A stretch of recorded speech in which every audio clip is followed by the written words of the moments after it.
Hello traders, how are you? कैसे हैं आप लोग? आइए देखते हैं कि कौन कौन से लेवल्स हैं आज जो मार्केट में इम्पैक्ट करेंगे और आप लोगों के लिए जानना बहुत ज़रूरी है। पहला तो आपको समझना पड़ेगा कि मार्केट काफ़ी टाइम से साइडवेज मूवमेंट में चल रहा है। कोई भी बहुत बड़ा मूवमेंट बाजार आपको नहीं दिखा रहा है। रीज़न क्या है कि उसका सीपीआई डेटा है। इस वीक में जो सीपीआई डेटा है आपका, यानी जो आज आपका सीपीआई डेटा है, वो उसका बाजार बेसिकली वेट कर रहा है। क्यों वेट कर रहा है उसका सीपीआई डेटा का? वो इस कारण से वेट कर रहा है बाजार आपका कि सारे डेटाज आपके नेगेटिव आए। ISM manufacturing, non manufacturing datas आपके नेगेटिव आए। अनएम्प्लॉयमेंट क्लेम डेटा आपका मिक्स आया था, जो नॉन फार्म पेरोल डेटा था। आज आपका वीकली अनएम्प्लॉयमेंट क्लेम डेटा है। तो बाजार ये वेट कर रहा है कि अगर मान के चलो सीपीआई डेटा आपका नेगेटिव आता है तो वो यूरो के ऊपर कहीं ना कहीं एक स्ट्रॉन्ग प्रेशर पड़ेगा, क्योंकि डॉलर के लिए वीक हो जाएगा। क्योंकि सीपीआई डेटा अगर नेगेटिव आएगा तो गवर्नमेंट हो सकता है कि इंटरेस्ट रेट सितंबर मंथ के अंदर रिड्यूस कर दें।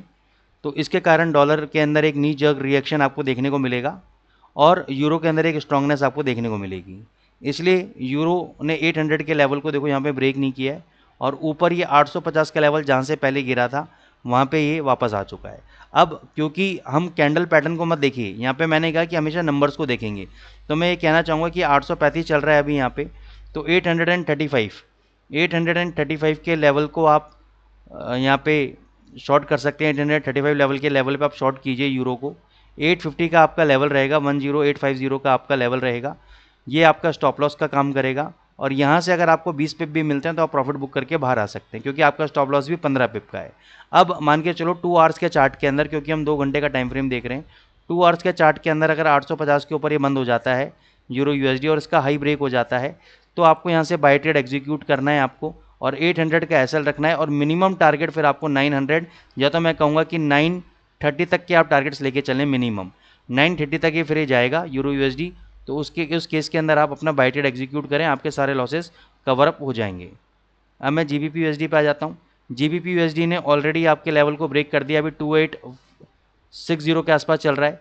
मेरे हिसाब से इस लेवल पे अब यहाँ पे रिस्क लेना चाहिए। वैसे तो देखो ये रजिस्टेंस पे चल रहा है, और रजिस्टेंस पे कई बार ऐसे चलता है और एकदम से गिर जाता है, कोई दिक्कत वाली बात नहीं है। मैं फिर भी आपको रिकमेंड करूँगा कि अगर ये नीचे आता है, आपका 2840 के आसपास आता है, तो आप बाय ट्रेड एग्जीक्यूट करो। 1.2770 ये आपका एसएल रहेगा। टारगेट आपके 1.2900 से ऊपर तक के आपके टारगेट्स रहेंगे जीबीपी यूएसडी के अंदर। तो जब भी ये डिप पे आता है इसको बाय ट्रेड एग्जीक्यूट करो, और आपके टारगेट जो है ऊपर तक के रहेंगे। ये यूरो यूएसडी का एनालिसिस हो गया आपका। गोल्ड के एनालिसिस के ऊपर चलेंगे अभी हम, और गोल्ड का एनालिसिस का जो रेजिस्टेंस लेवल है वो मैं आपको बता देता हूँ। 2380 से और 2400 के बीच का रेजिस्टेंस जोन है। इस जोन में आप, जैसे कि अब ये लेवल तोड़ता है 922392 का लेवल ब्रेक करता है, तो 2400 के आसपास आप इसको स्टॉप लॉस ले सकते हो। अगर 2 घंटे का कैंडल 2400 के ऊपर बंद हो गया तो नेक्स्ट टारगेट इसका 2430 और 2450 का है। अगर ये 2400 के लेवल के ऊपर सस्टेन नहीं करता तो ये कुछ ही दिनों के अंदर आपको 2360 वापस नज़र आएगा आपको। तो मेरे हिसाब से तो आपको यहाँ पे एक शॉर्ट पोजीशन यहाँ पे क्रिएट करनी चाहिए, थोड़ा सा 2400 के आसपास जाए वहाँ पे क्रिएट करनी चाहिए।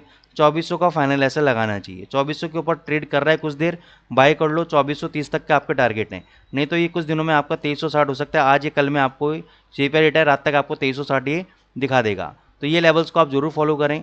सीपीआई की ट्रेडिंग स्ट्रेटजी ऑलरेडी मैंने आपको सिखा रखी है। बहुत जल्दी मैं शॉर्ट वीडियोस भी आपको सीपीआई डेटा के ऊपर हर एक इवेंट के ऊपर लेके आने वाला हूँ। तो आप चैनल में इंटैक्ट रहें, बने रहें। Thank you so much.